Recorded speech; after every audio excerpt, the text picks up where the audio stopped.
Hi everyone, आप लोग का स्वागत है सागर स्टडी मटेरियल में। तो आज हम आप लोग के लिए फिर से एक नई क्वेश्चन के साथ आ गए हैं, जो कि यहाँ पे देख रहे होंगे सेशन आप लोग का है 23 से 27 सेशन। सेमेस्टर अगर आप लोग देख रहे होंगे तो सेमेस्टर है सेमेस्टर 4 का आज हम क्वेश्चन लेकर आए हैं, जो कि एईसी हिंदी पेपर का होने वाला है। यहाँ पे आप लोग का फुल मार्क्स अगर देखिएगा तो फुल मार्क्स यहाँ पे 50 है। तो इससे भी पहले हम जो पिछला वीडियो में जो हम बताए थे एसी पेपर का जो पीवाईक्यू जो क्वेश्चन है आप लोग का, उसके बारे में हम बताने का प्रयास किए थे कि जो नेक्स्ट ईयर जो पिछला साल का क्वेश्चन था किस प्रकार से आप लोग के लिए लाया गया था। तो हम उसमें भी बोल दिए थे कि एग्जाम की तैयारी सागर स्टडी मटेरियल पर काफ़ी बेहतरीन तरीके से आप लोग का कराने का प्रयास करेंगे, ताकि आप लोग को एग्जाम में किसी प्रकार का दिक्कत ना हो और आप लोग अच्छे से बेहतरीन अंक उठा सकें। तो जो फुल मार्क्स है ना 50, हम इसमें अगर आप मेरा थ्रू से अगर जितना भी हम जो PDF जो बनाए हैं, अगर इस टाइप से अगर आप एग्जाम लिख के आते हैं ना, तो कम से कम भी यहाँ से आपका नंबर उठेगा तो 40 से 45 नंबर आप लोग का उठने की संभावना है। क्योंकि जैसा हम PDF बनाए हैं वैसा ही एकदम बहुत बेहतरीन तरीके से आप लोग का बनाने का प्रयास किए हैं, ताकि सरल से सरल भाषा में भी है एक तो, और दूसरी ये बात है कि जो इसके जो प्रकार हैं भेद है काफ़ी बेहतरीन तरीके से आप लोग का देने का प्रयास किए हैं। तो अगर आप लोग ये PDF अगर लेना चाहते हैं तो व्हाट्सअप ग्रुप और हमारे टेलीग्राम ग्रुप, ये दोनों को सब्सक्राइब जरूर कर दीजिएगा और जाकर फॉलो कीजिए, ताकि आप लोग को ये जो PDF है वो एसी पेपर का वो आप लोग का प्रोवाइड कर सके। और आप लोग का जो मैनर पेपर है एमएन पेपर, आप लोग कमेंट जरूर करिएगा, ताकि हम उसका बहुत जल्दी तरीके से PDF बना के आप लोग के बीच शेयर कर सकते हैं। और जो भी आप लोग का जो आप लोग का जो पेपर है वो आप लोग जरूर बताएं हमें, ताकि उस पर भी वीडियो हम ला सकें। तो आज हमारे सामने जो है एसी पेपर हिंदी का होने वाला है। यहाँ जो हम क्वेश्चन बताए थे उसी के अकॉर्डिंग आज हम सारा एक एक करके सारा हम आंसर बताने वाले हैं। तो इसमें जो फर्स्ट में जो है वह है संज्ञा किसे कहते हैं, इसके भेदों पर प्रकाश डालें। तो संज्ञा किसे कहते हैं इसके बारे में हम लोग जानेंगे, इसके जो प्रकार हैं उसके बारे में, और सारा प्रकार को भी हम लोग डील करेंगे और देखेंगे कि किस प्रकार से है उसके बारे में। तो अगर चैनल में नए होंगे तो चैनल को सब्सक्राइब जरूर कर दीजिएगा, ज़्यादा से ज़्यादा अपने दोस्तों के पास शेयर कीजिएगा। तो चलिए देखते हैं आज का क्वेश्चन किस प्रकार से है, सारा आंसर एकदम मस्त तरीके से आप लोग का बताने का प्रयास हम करेंगे। तो चलिए जो यहाँ पे जो फर्स्ट में जो लिखा गया है वह है संज्ञा किसे कहते हैं और इसके भेदों पर प्रकाश डालें। तो संज्ञा किसे कहते हैं, तो संज्ञा उस विकारी शब्द को कहा जाता है जिसके द्वारा व्यक्ति वस्तु भाव या स्थान का अवस्था का बोध होता है, उसे संज्ञा कहते हैं। अगर इसमें देखा जाए तो मोहन, सीता, दिल्ली, पुस्तक, मतलब किसी भी चीज़ के जो प्राणी हो या अप्राणी हो जिस चीज़ का बोध होता है उसे हम संज्ञा के तौर पर कहते हैं। अब इसका पहचान की बात करेंगे तो इसका किस प्रकार से इसका पहचान किया जाता है उसके बारे में। तो यहाँ पे लिखा गया कि संज्ञा की पहचान संबंधित कुछ तथ्य, मतलब 2-4 पॉइंट जो है वो हम जो पहचान के माध्यम से हम बताने का आप लोग को प्रयास किए गए हैं। तो यहाँ पे है संज्ञा शब्द प्राणीवाचक या अप्राणीवाचक दोनों हो सकते हैं। जिसमें प्राणी भी हो सकते हैं वो भी संज्ञा कहलाता है, जिसमें अप्राणी है वो भी संज्ञा के तौर पर कहा जा सकता है। तो अगर प्राणीवाचक में देखेंगे तो लड़का, लड़की, कबूतर, मतलब ये आमतौर पर इसे समझिए कि जिसमें प्राण हो, जिस चीज़ में जीव हो उसे वो प्राणीवाचक संज्ञा के तौर पर रखा गया है। और अप्राणीवाचक में होता है जिसमें प्राण नहीं हो, आत्मा नहीं हो, उसे अप्राणीवाचक संज्ञा कहते हैं। जैसे में यहाँ पे हो गया पुस्तक, घर, जहाज, नदी, तालाब आदि, ये सारी चीज़ें जो है वो अप्राणीवाचक में हो जाएगा।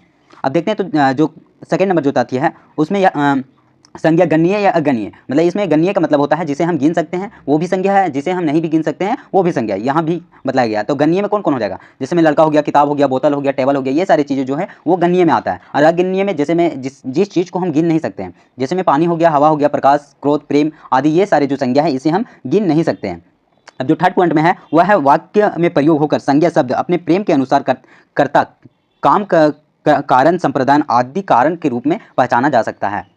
अब इसके जो भेद हैं, कितने संज्ञा के कितने भेद हैं, तो वो काफ़ी ज़्यादा, जैसे मैं पहले के तौर पर जो आप लोग नॉर्मल तरीके से जो पढ़े हैं उसमें मुख्य रूप से बता दिया गया कि संज्ञा कितने प्रकार के होते हैं, तो वो 5 प्रकार के होते हैं। लेकिन अगर आप ग्रेजुएट लेवल में हैं, 12 लेवल के अगर आप ऊपर चल गए हैं, कंपटीशन लेवल में हैं, तो इसमें काफ़ी ज़्यादा आधार पूर्व के तौर पर अलग अलग भागों में संज्ञा को बांट दिया गया। तो फर्स्ट में अर्थ के आधार पर बांटा गया है, सेकंड में है से उत्पत्ति के आधार पर बांटा गया, यहाँ पे मिस्टेक हो गया, उत्पत्ति होगा, यहाँ पे उत्पत्ति के आधार पर यहाँ पे है फर्स्ट में।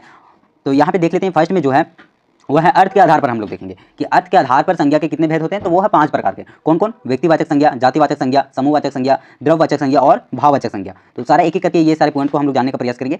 तो अब यहाँ पे देखते हैं उत्पत्ति के आधार पर कौन कौन से हैं। तो उत्पत्ति के आधार पर भी यहाँ पे 3 प्रकार में बांटा गया है।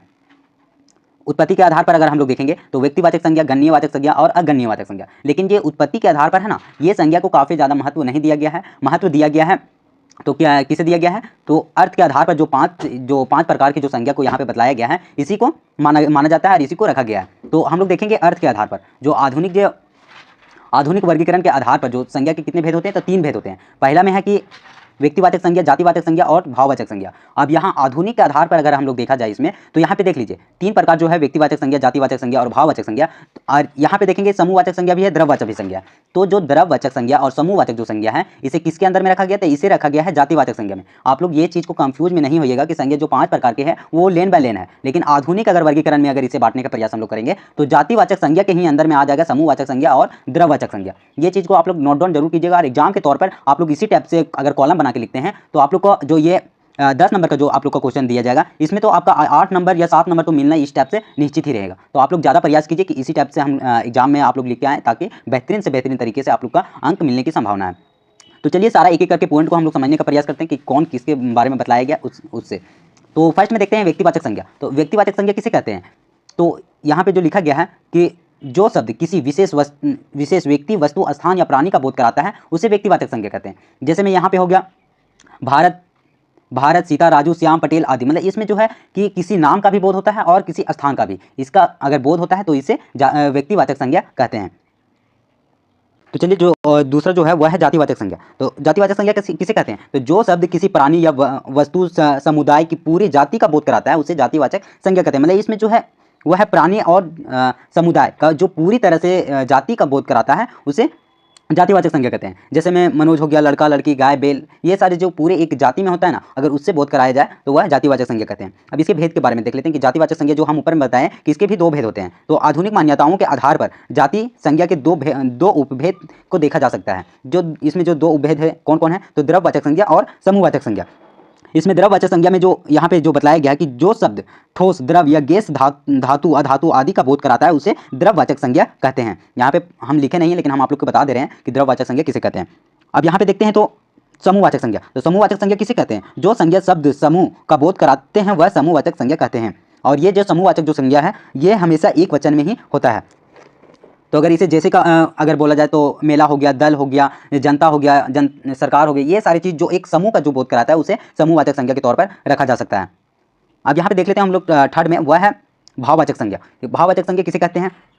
तो जिस संज्ञा शब्दों की किसी व्यक्ति अथवा वस्तु का गुण, दोष, दशा, अवस्था, भाव आदि का बोध कराता है उसे भाववाचक संज्ञा कहते हैं।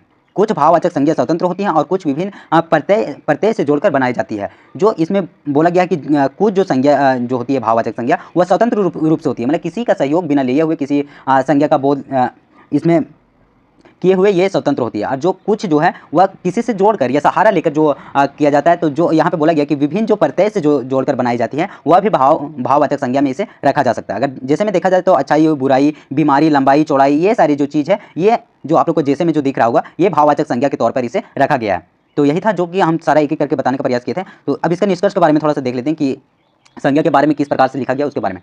तो संज्ञा हिंदी व्याकरण का एक अत्यंत महत्वपूर्ण शब्द भेद, इसके बिना भाषा ना तो स्पष्ट हो सकती है और ना ही प्रभावशाली। संज्ञा विभिन्न भेदों व्यक्तिवाचक संज्ञा, जातिवाचक, भाववाचक, द्रव्यवाचक और समूहवाचक भाषा व्यापक समृद्ध बनाने संज्ञा का सही ज्ञान न केवल व्याकरणीय शुद्धता के लिए आवश्यक है बल्कि ये भाषा की सुंदरता और अभिव्यक्ति की क्षमता को भी बढ़ाता है। मतलब जो ये संज्ञा जो 5 प्रकार के जो हम आप लोग को मुख्य तौर पर बताया गया है इसमें यह बोला कि संज्ञा का ये ही मतलब नहीं है कि व्याकरण में इसे शुद्धता की ही केवल लाया जाए, बल्कि जो आप लोग बोलते हैं जो भाषा का जो ज्ञान है उसमें सुंदरता और स्पष्टता जो दिखाई देती है इन्हीं के बदौलत ही दिखाई देती है।